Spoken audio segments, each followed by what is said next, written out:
मेष लग्न। यह राशि चक्र का पहला राशि है।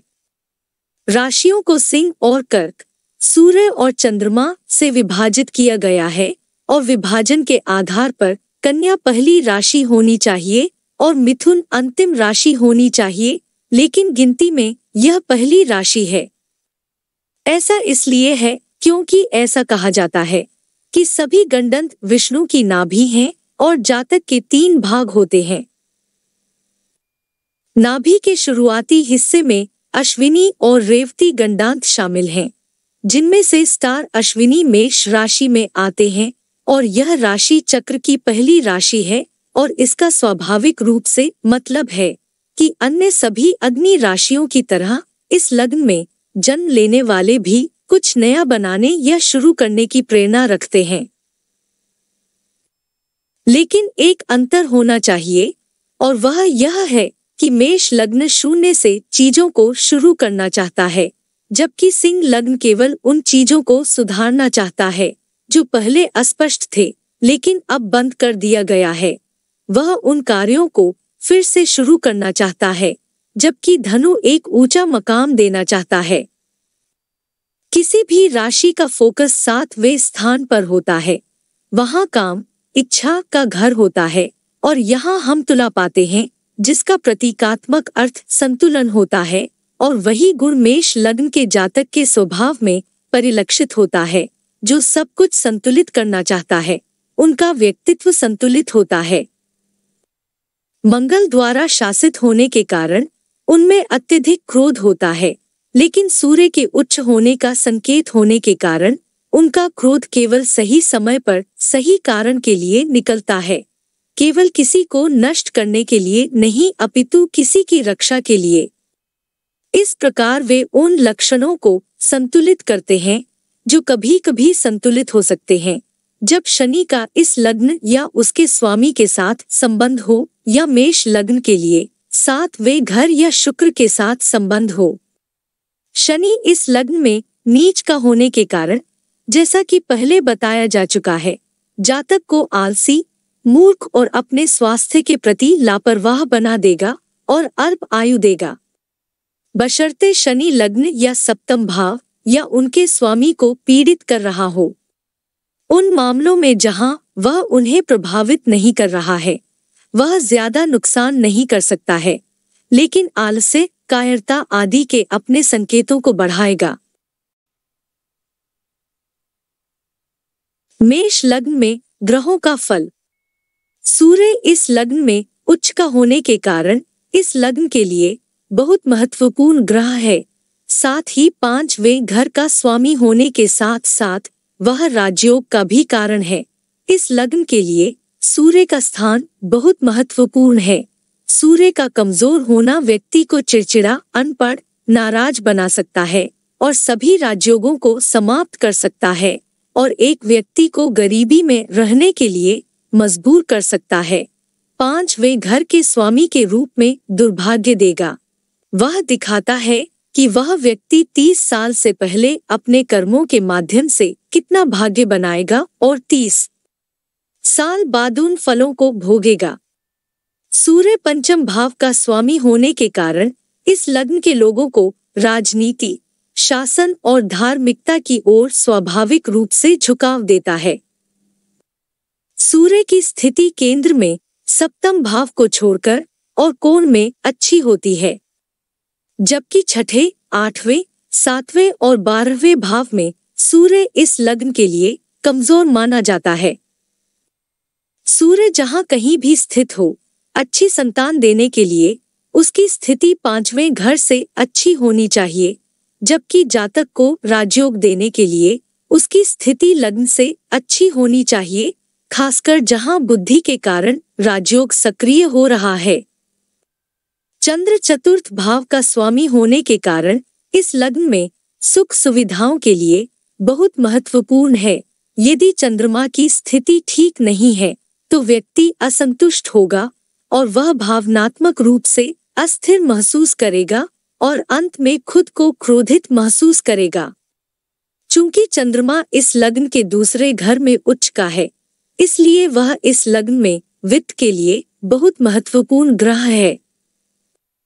यदि चंद्रमा बली हो तो मेष लग्न में जन्म लेने वाला व्यक्ति धनवान होता है, अन्यथा धन के बिना कंजूस हो सकता है। सूर्य के दोनों ओर 3 भाव चंद्रमा कमजोर माना जाता है। इस लग्न के लिए चंद्रमा का 3, 6, 8, 11वां होना अशुभ है। मंगल यहाँ लग्नेश और अष्टमेश है। अष्टम भाव कुंडली के सबसे खराब भावों में से एक है, क्योंकि यह भाग्य के 9वें घर से 12वां है। यह भाग्य की हानि को दर्शाता है और जीवन का सबसे महत्वपूर्ण पहलू भाग्य है, जिसके समर्थन के बिना कुछ भी जीवन में हासिल नहीं हो सकता। वहीं दूसरी ओर लग्न किसी भी कुंडली में श्रेष्ठ भाव होता है, क्योंकि यह केंद्र होने के साथ साथ त्रिकोण भी होता है और लग्न में स्थित कोई भी ग्रह श्रीमान होता है और पूजा के योग्य होता है। यहाँ मंगल अपने दोहरे स्वामित्व के कारण संघर्ष में आता है, लेकिन क्योंकि उसकी मूल त्रिकोण राशि पसंदीदा राशि लग्न में पड़ती है, वह अनुकूल होगा और मुख्य रूप से प्रथम भाव का परिणाम देगा। 8वें घर से संबंधित दुर्भाग्य इसके को लॉर्ड केतु द्वारा मिलेगा। बुध इस लग्न के लिए सबसे हानिकारक ग्रह है। तीसरे घर का स्वामी यह दर्शाता है कि व्यक्ति मौखिक लड़ाई में अधिक लिप्त होगा और वास्तविक झगड़े में वह कायरों की तरह व्यवहार करेगा जब तक कि बुध मंगल के साथ संबंध नहीं बना लेता है। जबकि छठे घर का स्वामी होने के कारण बुध इस लग्न में जन्म लेने वाले जातक तो बुद्धिमान भी बनता है। केंद्र और कोणा में बुध इस लग्न के लिए बहुत खराब है, जबकि उसकी दुहस्थान में स्थिति बहुत अच्छी होती है।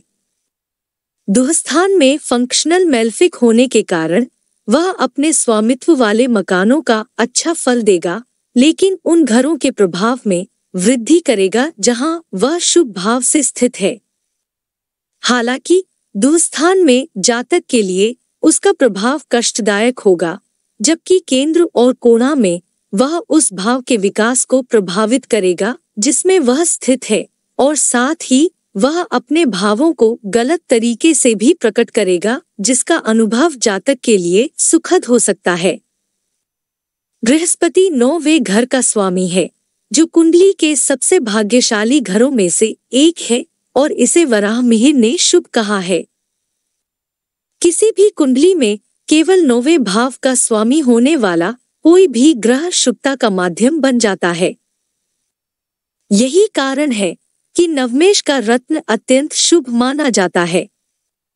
इसके साथ ही वह 12वें घर का स्वामी है, जो तटस्थ भाव है और स्वास्थ्य के लिए बुरा है। लेंस इस लग्न के लिए बृहस्पति केंद्र और कोणों में लगभग सभी घरों में अच्छा है।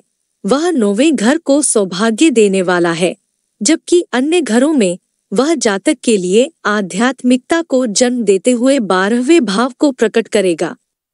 दुहस्थान में अच्छी तरह से स्थित बृहस्पति इस लग्न के लिए आध्यात्मिकता के लिए बहुत अच्छा है। ग्रह को दुहस्थान में कैसे अच्छी तरह से रखा जा सकता है? बुध और चंद्रमा के साथ कन्या राशि में बृहस्पति की कल्पना करें।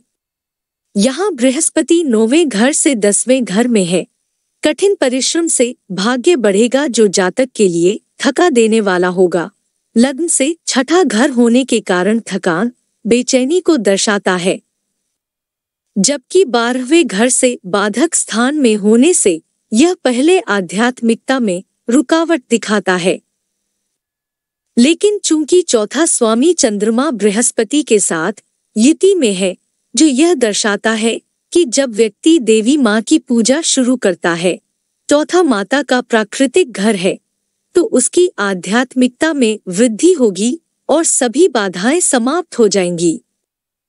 इस लग्न के दूसरे और 7वें भाव का स्वामी होने के कारण शुक्र पूर्ण मारक है। अशुभ होने पर और पापियों से पीड़ित होने पर वह अपनी दशा में मृत्यु का कारण बन सकता है। मृत्यु के लिए नक्षत्र दशाओं को मुख्य रूप से पंचांग में नक्षत्र के रूप में उपयोग किया जाना चाहिए, जो दीर्घायु दर्शाता है।